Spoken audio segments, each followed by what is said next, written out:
So, if you watched my last video, you know that I told you about this thing called the A grade smarts, and I promised you that I would break them down. So, that's what we're going to do today. But before we get started, I wanted to let you know that I'm walking around because I'm feeling a little nervous. And I just thought, why not fight it? Let's just push through and use it. So, I can't sit still, so I'm not going to. I'm just going to walk around. I also want to let you know that I'm not an expert nor pretending to be.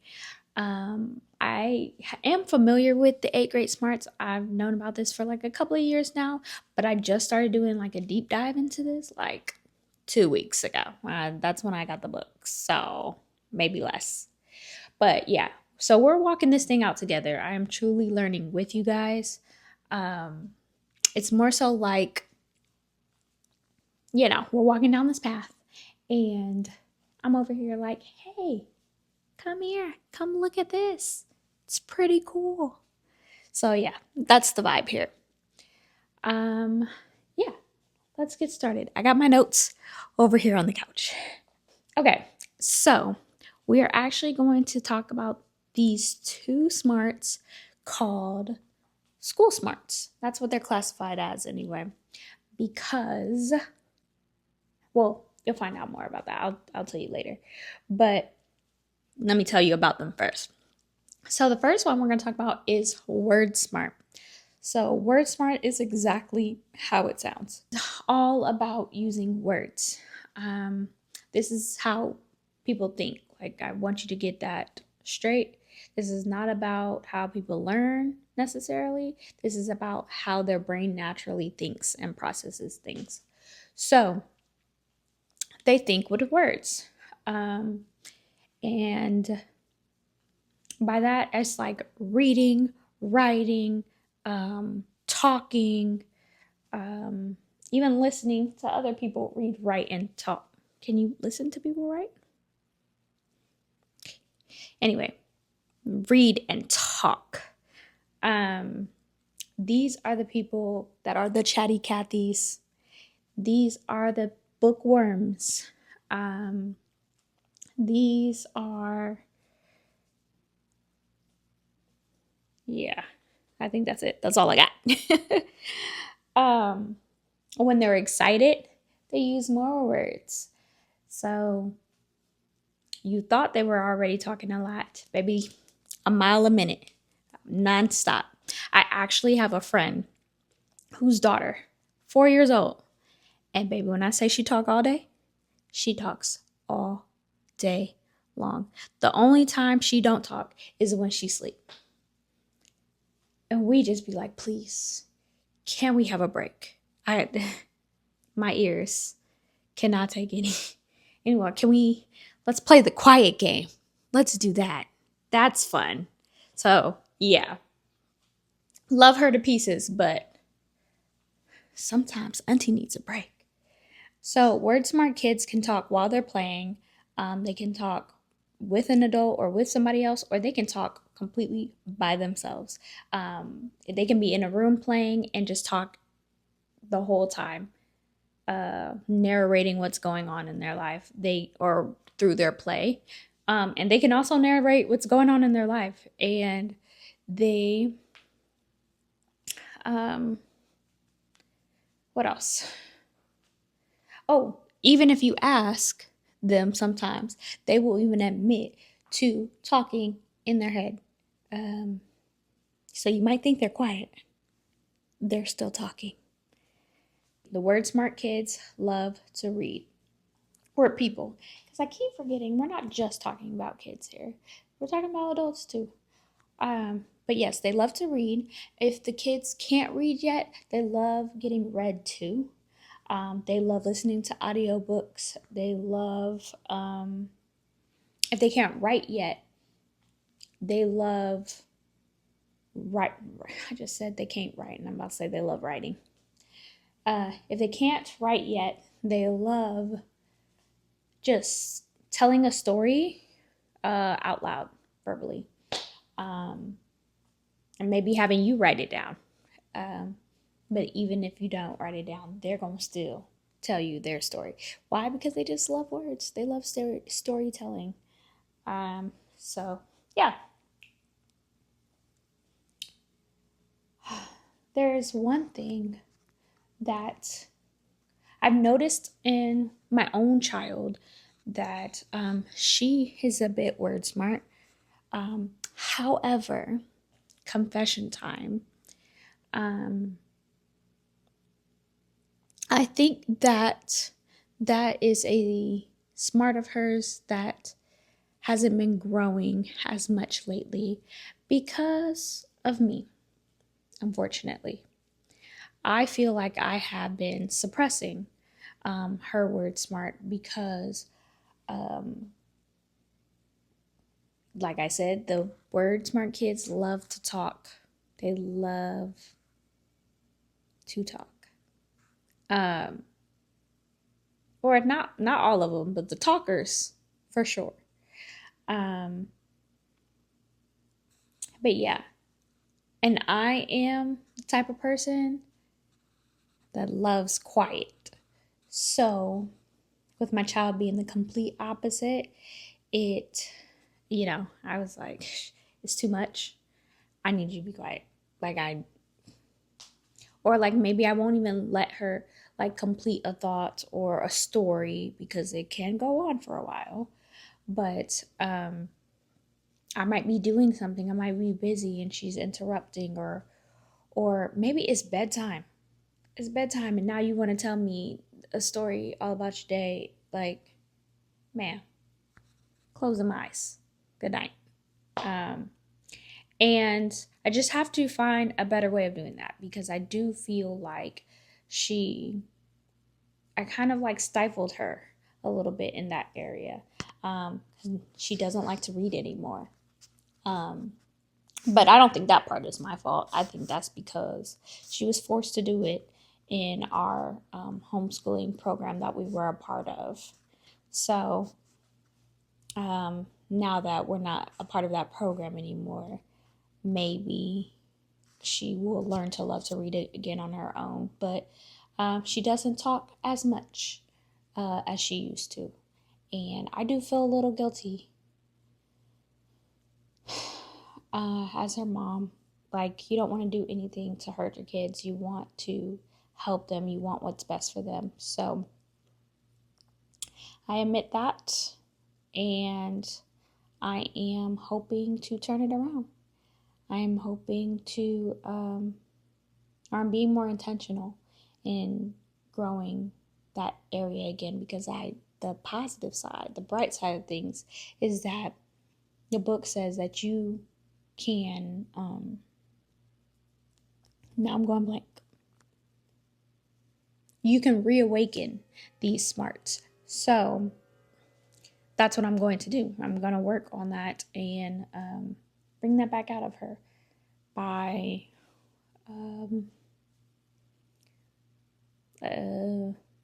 I guess, so reading. I already said that part.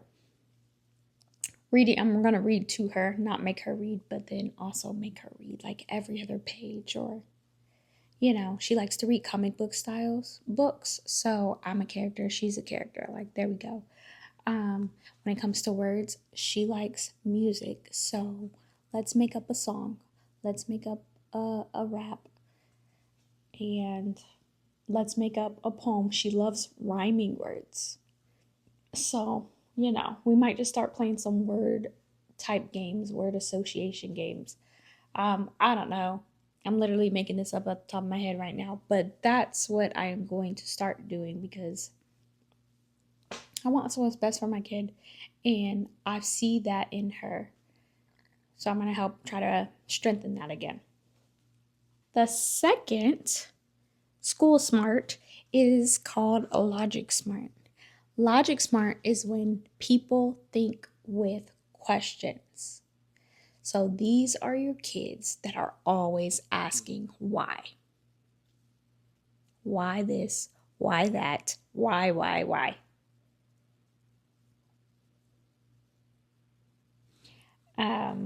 I don't even know why I look like that because this is me. This is me. I'm that person. Anyways,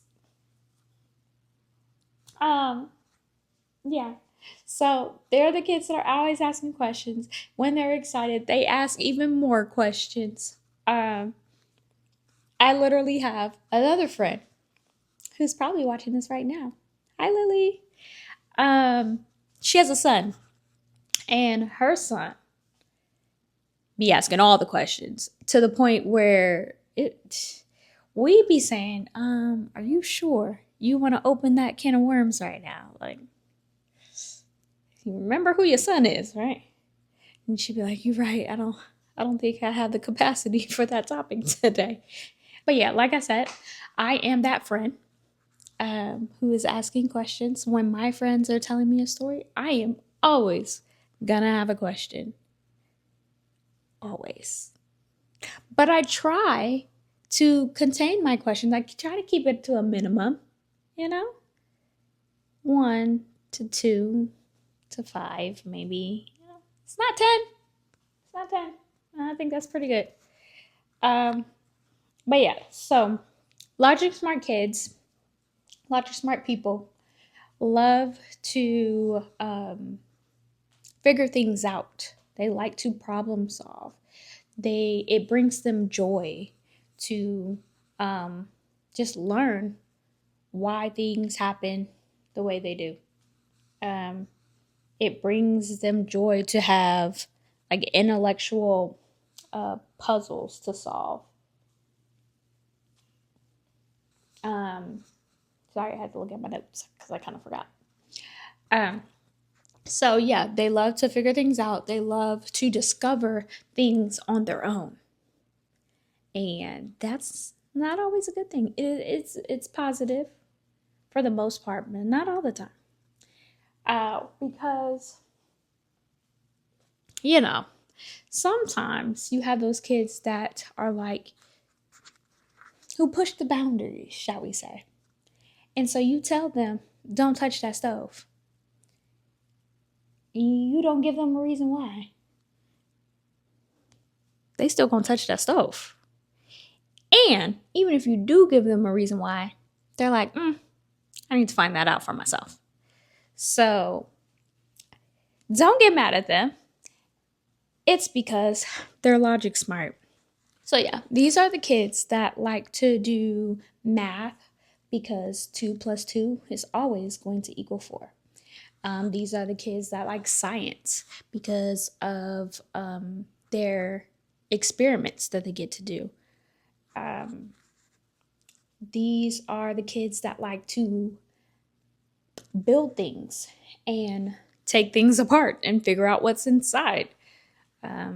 So the logic smart, like I said, they are problem solvers. That is a very good skill of theirs. However, not so good is that they overthink. They tend to overthink anyway. That's me. They might worry a little too much. Prime example, will overthink almost everything and worry about situations that I probably don't even have no control over. Can't do anything about. I'm always constantly thinking of the what ifs. I'm always constantly thinking about the shoulda, coulda, wouldas. And that is what can get me in trouble sometimes.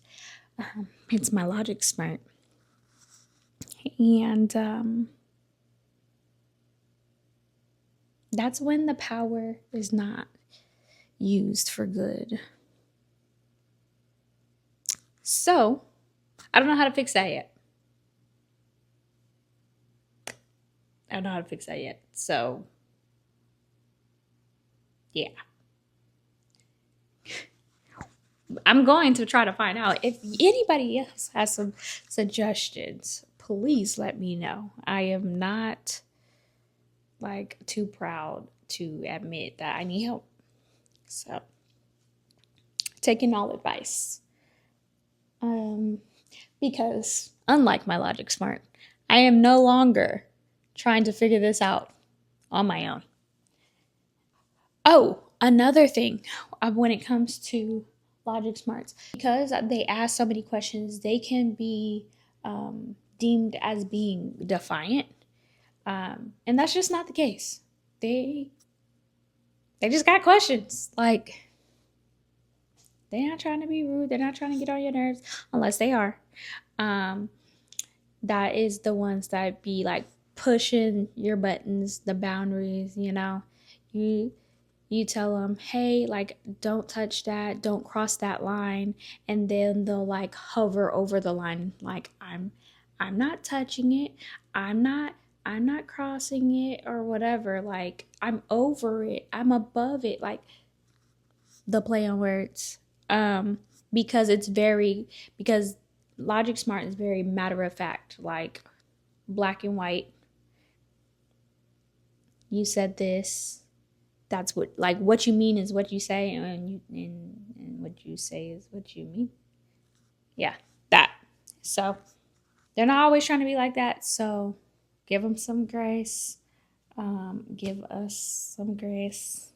Okay, thanks. That's basically it. Those two are the school smarts. They're called the school smarts because they are what the school recognizes and uses the most. So, reading, writing, talking, whether it's written or verbal discussions, questions and answers.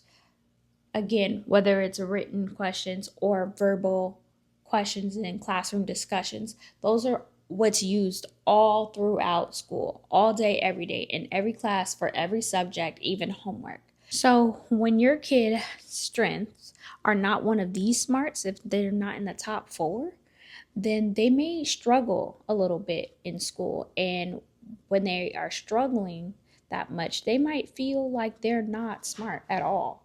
They might consider themselves dumb or stupid, and, and kind of take themselves out of the running in a sense. And that's just not the case. I said take themselves out of the running. Running for what? See? That's the Logic Smart. Okay, we're gonna move past, don't ignore that. Okay. But yeah, so that's just not the case. They're smart. And so their smarts are just stronger in other areas. And so that's where they need to use those strengths, once they know where it is, to help them with their lower 4 smarts. So, yeah. So that's it. That is 2 of the 8 great smarts that we are discussing. Let me know, have you heard anything in this video that reminds you of your kid or yourself? Like, is your kid the one narrating everything? Are they writing or reading all the time? Are they telling you about their whole day? Every day. Maybe not every day.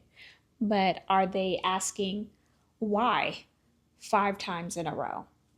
Are they trying to figure out everything on their own? Are they like my daughter, who asks a whole bunch of strangers a whole bunch of personal questions? Are they both, or are they neither? It's okay if they're not. We have 6 more smarts to go, so maybe they're one of those. Not maybe, they have to be one of those. But yeah, so, like, I have a challenge for you. Take this week or day or 2 or whatever to start noticing these things in your kids, to see if they are doing any of these things, and try to do it in multiple settings, not just one. Like, look for a pattern of these things and see. Let me know which one sounds like your kid. Drop it in the comments. Maybe even which one sounds like you. Like I said, I'm Logic Smart. I know for sure. Because that chapter, it read me. Like, I felt so seen. But I also felt a little bit attacked because, like I said, the overthinking. Um, she just didn't have to do me like that. That's all. She didn't have to do me like that. Also, if you want the book, I will put a link in the description so you can check that out. And if you are just walking this journey with me, hit subscribe because we are just getting started and we have a lot more smarts to figure out together.